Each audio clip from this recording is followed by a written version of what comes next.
नमस्कार दोस्तों, मैं अविनाश कसौधन। आज आप सभी को अपने इस वीडियो में बेसिक मैथ के अंतर्गत कोण और कोणों के प्रकार के बारे में बताने जा रहा हूं। दोस्तों, यह टॉपिक ज्यामितीय गणित का बहुत ही महत्वपूर्ण भाग है और इसमें विद्यार्थी कोणों के माप को समझ नहीं पाते हैं। किस प्रकार हम किस कोण को पहचानें, कौन सा सम कोण है, कौन सा न्यून कोण, कौन सा अधिक कोण, कौन सा ऋज कोण और कौन सा संपूर्ण कोण। इसके अतिरिक्त और भी बहुत से कोण होते हैं, लेकिन आज हम इन कोणों के माप को और इनकी परिभाषाएं स्पष्ट रूप से समझेंगे। उससे पहले मैं आपको बताने जा रहा हूं कि कोण क्या होता है। तो आइए देखते हैं कोण। दोस्तों, कोण वह होता है जिसमें दो किरणें किसी एक उभयनिष्ठ बिंदु पर आकर मिलती हैं, तो उस उभयनिष्ठ बिंदु पर उन किरणों के बीच के झुकाव को कोण कहते हैं। उस उभयनिष्ठ बिंदु पर उन किरणों के बीच के झुकाव को क्या कहते हैं? कोण कहते हैं। इसमें किरणों को AB किरणें हैं और दूसरी किरण BC है, जो एक उभयनिष्ठ बिंदु B पर मिल रही है और इसके बीच का झुकाव ये हमारा कोण है। दोस्तों, अब देखिए, इसी चित्र को हम दूसरे हिसाब से समझेंगे। भुजाएं, इसमें AB किरण और BC किरण को भुजाएं माना जाता है। AB और BC जो किरणें एक उभयनिष्ठ बिंदु पर आकर मिलती हैं, उन्हें भुजाएं कहते हैं। और जिस उभयनिष्ठ बिंदु पर ये किरणें आकर मिलती हैं उसे शीर्ष कहते हैं। इस शीर्ष का नाम बिंदु B है चित्रानुसार। और इसका रिप्रेजेंटेशन कैसे होता है कि उनके बीच के झुकाव को हम कोण ABC या उस उभयनिष्ठ बिंदु के अनुसार कोण B कहते हैं। दोनों रूप में रिप्रेजेंटेशन किया जाता है दोस्तों।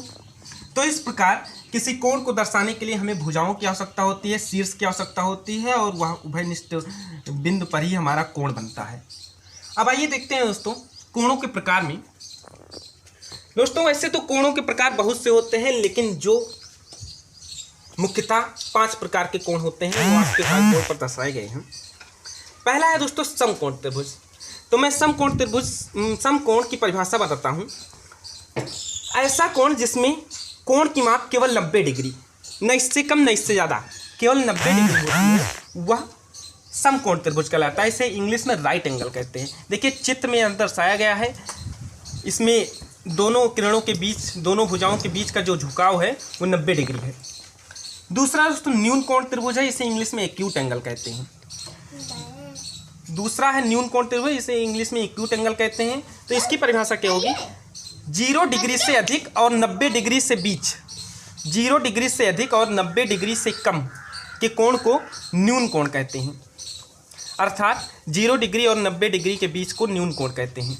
इसमें देखिए, चित्र में दर्शाया गया है, दो किरणें एक उभयनिष्ठ बिंदु पर आकर मिलते हैं, जिनके बीच का कोण 0 से 90 के बीच, 90 से कम और 0 से अधिक। तीसरा दोस्तों अधिक कोण, जिसे इंग्लिश में ऑब्ट्यूस एंगल कहते हैं। इसकी माप क्या होती है? ऐसा कोण जिसका मान 90 डिग्री से अधिक और 180 डिग्री से कम हो। 90 डिग्री से अधिक और 180 डिग्री से कम, अर्थात 90 डिग्री से 180 डिग्री के बीच का कोण अधिक कोण कहलाता है। इसे इंग्लिश में ऑब्ट्यूस एंगल कहते हैं। चित्र में देखिए, 90 डिग्री से 180 डिग्री के बीच का कोण अधिक कोण दर्शाया गया है। चौथा दोस्तों ऋज कोण है। ऋज कोण को सरल कोण भी कहते हैं, या इंग्लिश में स्ट्रेट एंगल कहते हैं। इसकी माप दोस्तों 180 डिग्री होती है। यह एक रेखा पर बनता है, इसलिए इसे ऋज रेखीय कोण या सरल कोण कहते हैं।